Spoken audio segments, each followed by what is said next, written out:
പൈങ്കണ്ണൂർ അരുന്ധതി ബാലഗോകുലത്തിന്റെ ആദരവ്.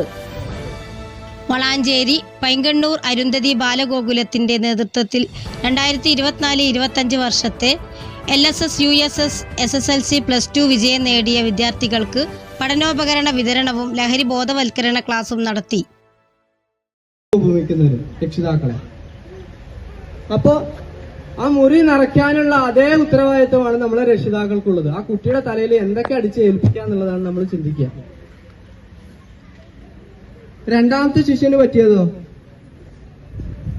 നല്ലൊരു വിഷയമാണ് ആ കുട്ടി കൈകാര്യം ചെയ്യുന്നത്, അല്ലെങ്കിൽ ആ സമൂഹത്തിനു കൂടി നല്ലത് വരുത്തണം എന്നുള്ള രീതിയിലാണ് ചെയ്യേണ്ടത് എന്നുള്ള ഒരു രക്ഷിതാവ് ചിന്തിക്കുകയാണെങ്കിൽ രണ്ടാമത്തെ ശിഷ്യൻ ചെയ്ത അതേ കാര്യമാണ് ആ രക്ഷിതാവ് ചെയ്യുക. തന്റെ കുട്ടി ഏറ്റെടുക്കുന്ന വിഷയം ഏതാണോ ആ വിഷയം കൊണ്ട് ആ കുട്ടി സ്വയം ഉന്നതിയിൽ എത്തുകയും അതുപോലെ തന്നെ സമൂഹത്തിന് ആ കുട്ടിയെ കൊണ്ട് മാറ്റം ഉണ്ടാവുകയും ചെയ്യുക എന്നുള്ള ഒരു തത്വമാണ് ആ രണ്ടാമത്തെ ശിഷ്യനിലൂടെ നമ്മൾ രക്ഷിതാക്കളുമായി കമ്പയർ ചെയ്യുമ്പോൾ നമ്മൾ ശ്രദ്ധിക്കേണ്ടത്. സ്വാഭാവികമായിട്ടും നമ്മൾ കൊടുത്ത പ്രഷർ പ്രകാരം കുട്ടിയെ ഒരു വിദ്യാഭ്യാസം അല്ലെങ്കിൽ ഒരു വിഷയം ഏറ്റെടുത്ത് കഴിഞ്ഞാൽ ആ ഒരു പ്രഷർ മാത്രമേ ആ കുട്ടിക്ക് ഉണ്ടാവൂ. അപ്പൊ എന്ത് ചെയ്യും? ആ മുറി നിറച്ചെടുക്കാനുള്ള അതേ പ്രാളം തന്നെ ആയിരിക്കും ആ ഒരു വിഷയത്തോടും ആ കുട്ടിക്ക് ഉണ്ടാവുക, അല്ലെ? നിർബന്ധിച്ച് ഏൽപ്പിക്കുന്ന ആ ഒരു വിഷയത്തിനും ആ കുട്ടിക്ക് അതുണ്ടാവുക. അപ്പൊ ആ കുട്ടിയെ അധികമൊന്നും ചിന്തിക്കാൻ പോവില്ല.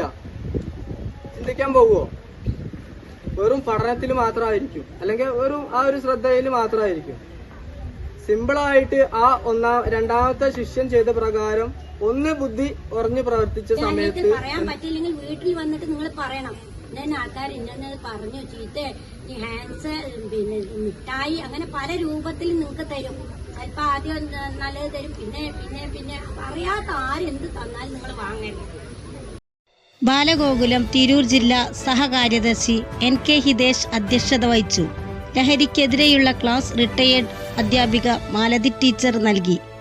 ചടങ്ങിൽ CP Radhakrishnan, PP Ganesan, Mohanan Painkannur, VT Ratheesh, PP Suresh എന്നിവർ ആശംസകൾ അറിയിച്ചു. അനുമോദന ചടങ്ങിന് NK രാജൻ സ്വാഗതവും M ദിലീപ് നന്ദിയും അറിയിച്ചു.